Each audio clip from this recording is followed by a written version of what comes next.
Mayroong marahil 10,000 bituin para sa bawat butil ng buhangin sa Earth. Sa nasasaksihang universo, alam natin na maaring mayroong trilyon-trilyong planeta. Kung gayon, nasaan ang lahat ng mga alien? Ito ang Fermi Paradox. Kung gusto ninyong malaman ang higit pa tungkol dito, panoorin ang Part 1. Dito, titingnan natin ang mga posibleng solusyon sa Fermi Paradox. Kaya, tayo ba ay wawasakin o may isang maluwalhating kinabukasan na naghihintay sa atin? Mahirap ang paglalakbay sa kalawakan. Bagamat posible, isa itong napakalaking hamon na maglakbay sa ibang mga bituin. Napakaraming materyales ang kailangang ilagay sa orbit at buuin. Isang paglalakbay na marahil ay libu-libong taon ang kailangang malampasan ng isang populasyong sapat ang laki para magsimula mula sa wala. At ang planeta ay maaring hindi kasing kaaya-aya ng tila sa malayo. Napakakomplikado ng gumawa ng isang sasakyang pangkalawakan na makakaligtas sa biyahe. Ang isang interstellar na pagsalakay ay maaring imposibleng maisakatuparan. Isa pa, isaalang-alang ang oras, napakatanda ng universo. Sa Earth, mayroon ng buhay sa loob ng hindi bababa sa 3.6 bilyong taon. May matalinong buhay tao na sa loob ng halos 250,000 taon, ngunit sa loob lamang ng halos isang siglo tayo, nagkaroon ng teknolohiya para makipag-usap sa malalayong distansya. Maaring nagkaroon ng mga dakilang imperyo ng alien na sumaklaw sa libu-libong sistema at umiral sa loob ng milyon-milyong taon. Maaring hindi lang natin sila naabutan. Maaring may mga mararangyang guho na nabubulok sa malalayong mundo. Porsyento ng lahat ng species sa Earth ay naubos na. Madaling sabihin na ito rin ang magiging kapalaran natin sa malaot madali. Maaring umusbong ang matalinong buhay, kumalat sa ilang sistema at pagkatapos ay maubos ng paulit-ulit, ngunit maaring hindi kailanman magtatagpo ang mga sibilisasyong galaktiko.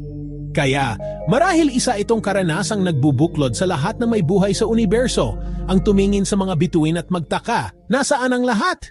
Ngunit walang dahilan para isipin na ang mga alien ay katulad natin o na ang ating lohika ay angkop sa kanila. Maaring sadyang napaka-primitibo at luma ng ating mga paraan ng komunikasyon. Isipin mong nakaupo ka sa isang bahay na may Morse code transmitter, patuloy kang magpapadala ng mga mensahe, ngunit walang sasagot at mararamdaman mong nag-iisa ka. Marahil ay hindi pa rin tayo matatagpuan ng mga matatalinong species at mananatiling ganoon hanggat hindi tayo natututong makipag-usap ng maayos. At kahit na makatagpo tayo ng mga alien, maaring masyado tayong magkaiba para makipag-usap sa kanila sa isang makabuluhang paraan. Isipin mo ang pinakamatatalinong ardilya. Hindi mo kaya, gaano mo man subukan, hindi mo maipapaliwanag ang ating lipunan dito, sa huli. Mula sa pananaw ng ardilya, ang isang puno ay ang lahat ng kailangan ng isang sopistikadong talino tulad niya para mabuhay. Kaya ang pagputol ng mga tao sa buong kagubatan ay isang kabaliwan, pero hindi natin sinisira ang mga kagubatan dahil galit tayo sa mga ardilya. Gusto lang natin ang mga yaman, ang mga ardilya kagustuhan. At ang mga ardilya, ang kaligtasan ay walang halaga sa amin, isang Type 3 na sibilisasyong nangangailangan.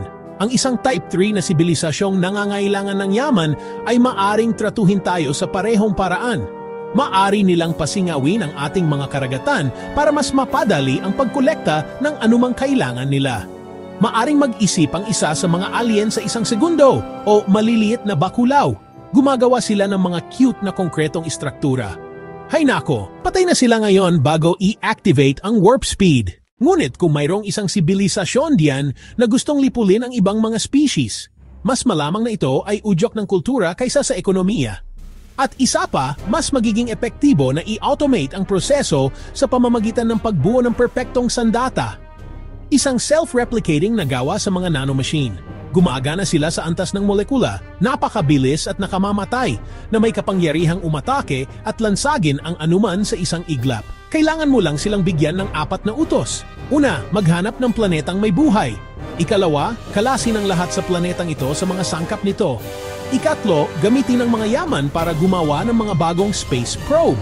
Ika-4, ulitin. Ang isang doomsday machine na tulad nito ay maaring gawing bahog ang isang galaxy sa loob ng ilang milyong taon. Pero bakit kalilipad ng light years para mangolekta ng yaman o gumawa ng genocide? Ang bilis ng liwanag ay hindi naman talaga ganoon kabilis. Kung may makakapaglakbay sa bilis ng liwanag, aabuting pa rin ng 100,000 taon para tawirin ang Milky Way ng isang beses at malamang na mas mabagal ka pa diyan maglakbay. Maaring may mga mas kasiyasyang bagay kaysa sa pagsira ng mga sibilisasyon at pagbuo ng mga imperyo. Isang interesanteng konsepto ay ang matriarchy brain, isang megastructure na nakapalibot sa isang bituin, isang computer na may ganoong kalakas na computing power na kayang i-upload ng isang buong species ang kanilang kamalayan at mabuhay sa isang simulated na universo. Potensyal na, maaring makaranas ng walang hanggang purong kaligayahan nang hindi nababagot o nalulungkot, isang perpektong buhay kung itatayo sa paligid ng isang red dwarf. Ang computer na ito ay maaring paganahin ng matagal. Kung gayon, sino pang sasakop sa galaxy o makikipag-ugnayan sa ibang anyo ng buhay? Kung ito ay isang opsyon, lahat ng mga solusyong ito sa Family Paradox ay may isang problema. Hindi natin alam kung nasaan ang mga hangganan ng teknolohiya. Maaring malapit na tayo sa limitasyon o malayo pa rito at may super teknolohiyang naghihintay sa atin na magbibigay sa atin ng immortalidad, magdadala sa atin sa ibang mga galaxy at mag-angat sa atin sa antas ng mga Diyos. Isang bagay na kailangan nating aminin ay wala talaga tayong alam. Ginugol ng mga tao ang higit sa 90% ng kanilang pag-iralbilal bilang mamangangaso mangangalap. 500 taon na ang nakalipas, inakala nating tayo ang sentro ng universo. 200 taon na ang nakalipas, itinigil natin ang paggamit ng lakas tao bilang pangunahing pinagkukunan ng enerhiya.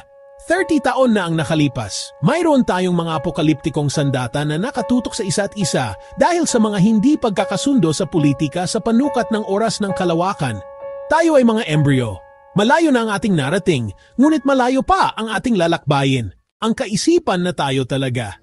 Ang sentro ng universo ay malakas pa rin sa mga tao, kaya madaling gumawa ng mga mayabang na pag-aakala tungkol sa buhay sa universo. Pero sa huli, isa lang ang paraan para malaman, di ba?